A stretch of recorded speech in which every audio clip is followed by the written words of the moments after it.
இன்றைக்கி நம்ம பார்க்க போகிற டாபிக் வந்து ஸ்னேக் பைட், அதாவது பாம்பு கடி. இப்போ பாம்பு கடித்தா நம்ம என்ன பண்ணணும், என்ன பண்ணக்கூடாது, நம்மளை கடித்தது வந்து உண்மையிலேயே விஷப்பாம்பு தான் கடிச்சதா இல்லை விஷம் இல்லாத பாம்பு கடிச்சதா, அதை எப்படி கண்டுபிடிக்கிறது அப்படிங்கிறத பற்றி இந்த வீடியோட கிளியராக ஷார்ட்டாக நம்ம பார்த்துருவோம். வணக்கம், நான் doctor Benith Lawrence, emergency physician, KMC hospital, Karaikudi. Majority of the பாம்புகள் வந்து, அதாவது 70% பாம்புகள் வந்து நான் வெனமஸ் ஸ்னேக்காக தான் இருக்கும், அதாவது விஷம் இல்லாத பாம்புகளாக இருக்கும். மிச்சம் 30% வந்து விஷத்தன்மை உள்ள பாம்புகளாக இருக்கும். அதுலேயுமே டாப் 4 இருக்கும், அதாவது பிக் 4 அப்படிமா. இது நம்ம அன்றாட வாழ்க்கையில் நம்ம பார்க்குற பாம்புகள் தான். அதில் முதல் இருக்கிறது வந்து கெய்ட் அப்படிமா, அதாவது கட்டு விரியன் அப்படின்னு சொல்லுவோம். இன்னொன்று வந்து ரசல் வைப்பர், அதாவது கண்ணாடி விரியன் அப்படிப்போம்.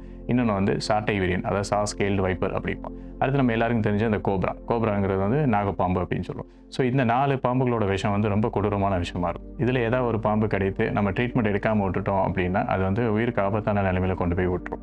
ஸோ இப்போ ஒரு பாம்பு கடிச்சதை வச்சு அது விஷப்பாம்பா இல்லை விஷம் இல்லாத பாம்பான்னு எப்படி கண்டுபிடிக்கலாம் அப்படின்னா, அதோட பைட் மார்க்ஸ், அதாவது ஃப்ளாங் மார்க்ஸ், அதாவது பல்லு தடங்கள் வச்சு நம்ம கண்டுபிடிக்கலாம். வெனமஸ் ஸ்னேக்ஸ் வந்து எப்படி இருக்கும் அப்படின்னா, அதோட பல்லுகள் வந்து 2 பைட் மார்க்ஸ் இருக்கும். ஸோ 2 ஃப்ளாங் மார்க் அப்படின்னு சொல்லுவோம். ஸோ அந்த ஒரு பல்லுக்கு இன்னொரு பல்லுக்குள்ள இடைப்பட்ட கேப் வந்து 1.5 to 2 சென்டிமீட்டர் கேப் இருக்கும். ஸோ இப்போ கடிச்ச இடத்துல வந்து என்ன ஆகும் அப்படின்னா, லோக்கல் ரியாக்ஷன் இருக்கும், அதாவது வீக் அடையும், சகக்கும், அப்புறம் பெயின் வந்து அன்பேரபிளாக இருக்கும், தாங்க முடியாத வலிகள் இருக்கும்.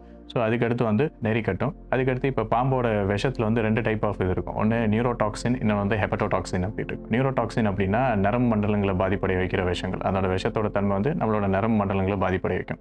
இன்னும் வந்து ஹெப்படோடாக்சின் அப்படி வந்து நம்மளோட ரத்த மண்டலங்களை பாதிப்படைய வைக்கும். பாம்பு கடிச்சதுக்கப்புறம் இப்போ ஃபஸ்ட்டு என்ன பண்ணணும், என்ன பண்ணக்கூடாது அப்படிங்கிறது கிளியராக ஷார்ட்டாக பார்த்துருவோம். ஃபஸ்ட்டு பாம்பு கடிச்சதுக்கப்புறம் அது கடிச்சது வந்து பாம்பு தானா இல்லை வேறு எதுவும் பூச்சி கடிச்சிருக்கா அப்படிங்கிறது நம்ம பார்க்கணும்.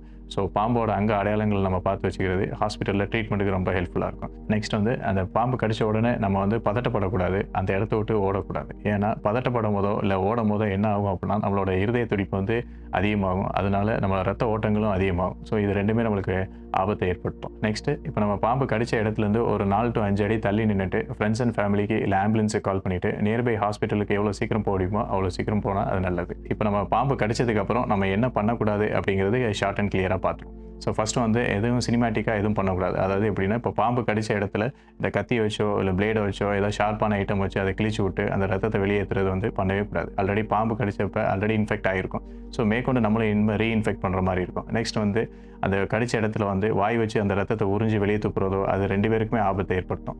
3வது, அந்த பாம்பு கடிச்ச இடத்துக்கு மேலே வந்து ஒரு கயிறை வச்சோ இல்லை டூனிகேட் மாதிரி இறுக்கி கட்டிடுவாங்க. இறுக்கி கட்டுறதுனால என்ன ஆகும் அப்படின்னா, ரத்தம் போகிறது வந்து தடைபட ஆரம்பிச்சிடும். ஸோ அதனால் பாம்பு கடிச்ச இடத்துல ஆல்ரெடி விஷம் வந்து அந்த இடத்துல ஸ்ப்ரெட் ஆகிருக்கும். ஸோ இது மேற்கொண்டு மேலேருந்து வர நல்ல ரத்தங்களும் அந்த இடத்துல போகாமல் இருக்கிறதுக்கு தடை பண்ணிடும். ஸோ அந்த லோக்கல் இடம் வந்து ரொம்ப இன்ஃபெக்ட் ஆகி அது நம்மளுக்கு ஆம்புடேஷன் அளவு கூட கொண்டு போய் விடலாம். ஆம்புடேஷன் அப்படின்னா அந்த சர்ஜிக்கெலாம் அந்த காலோட அந்த பகுதியை வெட்டி எடுக்கிற மாதிரி நிலைமையில கூட கொண்டு போய் விடலாம். இந்தியாவில் அப்ராக்சிமேட்டாக 60,000 உயிரிழப்புகள் ஏற்படுது. ஏன்னா பாம்பு கடியை வந்து மக்கள் வந்து ரொம்ப அலட்சியமாக எடுத்துக்கிறாங்க. ஸோ இதனால் இந்த வீடியோ மூலமாக நாங்கள் என்ன சொல்ல வரோம் அப்படின்னா, எந்த இன்செக்ட் பைட், அதாவது பூச்சிக்கடியாக இருந்தாலும் சரி இல்லை பாம்பு கடியாக இருந்தாலும் சரி, எதுவாக இருந்தாலும் நம்ம அது சந்தேகப்பட்டு நம்ம வீட்டில் உட்காந்துருக்காம நம்ம நியர்பை ஹாஸ்பிட்டலுக்கு இமீடியட்டாக போய் 1 day ட்ரீட்மெண்ட் இல்லை 1 day அப்சர்வேஷன் நம்ம எடுத்துக்கிறது வந்து ரொம்ப நல்லது. அது நம்ம உயிரையும் காப்பாற்றும். தேங்க்யூ. கேஎம்சி மருத்துவமனை, காரைக்குடி. புதிய பேருந்து நிலையம் அருகில். தொடர்புக்கு 9688822244.